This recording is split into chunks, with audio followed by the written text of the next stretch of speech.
വാർത്തകളും നോട്ടിഫിക്കേഷനും ലഭിക്കാൻ ഉടൻ തന്നെ സബ്സ്ക്രൈബ് ചെയ്യുക. തൊട്ടപ്പുറത്തുള്ള ബെൽ ഐക്കണിൽ ക്ലിക്ക് ചെയ്തുകൊണ്ട് ഓൾ എന്നുള്ള ഓപ്ഷൻ തിരഞ്ഞെടുക്കുക. കാര്യങ്ങൾ അങ്ങ് കൈവിട്ട് പോവുകയാണ്. മാലപ്പടക്കം പൊട്ടുന്നത് പോലെ, അതായത് ഒന്നിൽ നിന്ന് തുടങ്ങി ടക്ക ടക്ക ടക്ക എന്ന് പറഞ്ഞിങ്ങനെ പൊട്ടൂലേ, ആ രീതിയിലാണ് BJPയുടെ നേതാവായിട്ടുള്ള സുരേന്ദ്രനിൽ നിന്ന് തുടങ്ങിയ ആ പടക്കം അങ്ങ് പൊട്ടിപ്പൊട്ടി ഇപ്പോൾ സുരേഷ് ഗോപിയിൽ എത്തി നിൽക്കുകയാണ്.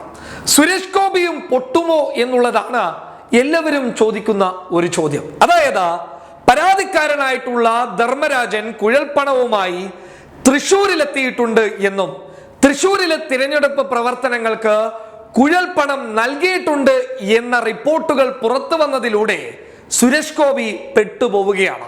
കാരണം തൃശ്ശൂരിലെ BJPയുടെ സ്ഥാനാർത്ഥിയായിട്ടുള്ള സുരേഷ് ഗോപിക്ക് വേണ്ടിയിട്ടാണല്ലോ ഈ കുഴൽപ്പണം എത്തിയിട്ടുള്ളത്. അതുകൊണ്ട് തന്നെ കുഴൽപ്പണവുമായി ബന്ധപ്പെട്ട വിവരങ്ങൾ സുരേഷ് ഗോപിക്കും അറിയാമായിരുന്നു എന്നുള്ളതാണ് അന്വേഷണ സംഘത്തിന്റെ നിരീക്ഷണം.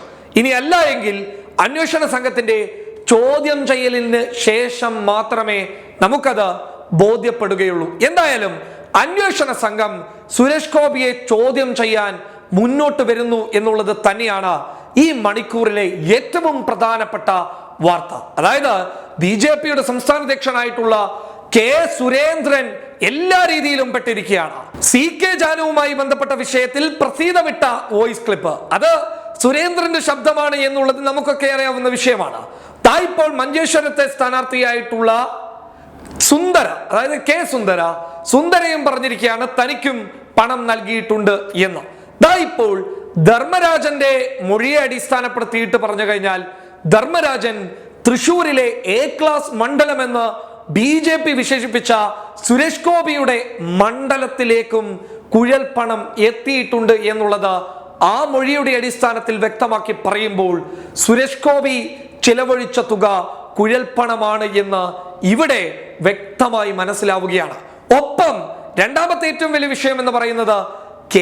സുരേന്ദ്രൻ ഉപയോഗിച്ചതുപോലെ തന്നെ ഹെലികോപ്റ്റർ സുരേഷ് ഗോപിയും ഉപയോഗിച്ചിട്ടുണ്ട് എന്നുള്ളത് തന്നെയാണ് എടുത്തു പറയേണ്ടത്. അതായത് സുരേഷ് ഗോപിയുടെ ഈ ഹെലികോപ്റ്ററിന്റെ ചിലവ് തുക അത് തിരഞ്ഞെടുപ്പ് ചെലവിന്റെ പട്ടികയിൽ ഉൾപ്പെടുത്തിയിട്ടുണ്ടോ എന്നുള്ള ചോദ്യവും പത്മജ വേണുഗോപാൽ അടങ്ങുന്ന K. മുരളീധരൻ അടങ്ങുന്ന ആളുകൾ മുന്നോട്ട് വെക്കുമ്പോൾ ആകെ പെട്ടുപോവുകയാണ് കേരള BJP. എന്തായാലും ഒരു കാര്യം പറയാം, സിനിമാ രംഗത്തിരിക്കുന്ന സമയത്ത് ഇതുപോലെയുള്ള ഒരു ആരോപണവുമില്ലാതെ, അതായത് സാമ്പത്തികമായിട്ടുള്ള ഒരു ആരോപണവുമില്ലാതെ നല്ല നിലയിൽ മുന്നോട്ട് പോയിരുന്ന ഒരു മനുഷ്യനെ പിടിച്ചിട്ട് രാഷ്ട്രീയ പാർട്ടിയിലേക്ക് കൊണ്ടുവന്നതിന് ശേഷം ആകെ പെടുത്തിയിരിക്കുകയാണ്.